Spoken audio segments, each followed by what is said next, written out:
শিক্ষামন্ত্রীর আশ্বাসের পরেও রাজপথেই চাকরিহারারা।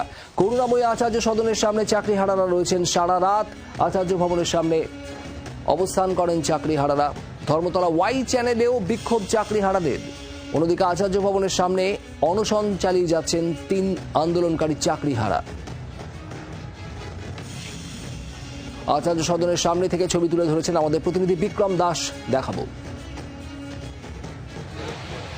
এসএসসি 3 চাকরিহারা শিক্ষক যারা এসএসসি ভবনের বাইরে অনশন শুরু করেছেন, তাদের অনশন আজকে 4র্থ দিনে পড়লো এবং অবস্থান 5ম দিনে পড়লো। তাদের যেটা মূল দাবি তা হলো যে 23 লক্ষ পরীক্ষার্থী 2016 সালে পরীক্ষা দিয়েছিলেন, প্রত্যেকের মিরর ইমেজ যাতে প্রকাশিত করা হয় সেই দাবি যেরকম তাদের রয়েছে, পাশাপাশি যোগ্য প্রার্থী যারা বা যোগ্য যারা চাকরিহারা তারা যাতে তাদের চাকরি ফিরে পায় সেই দাবি নিয়ে কিন্তু তারা এই অনশন চালিয়ে যাচ্ছেন। কার্যত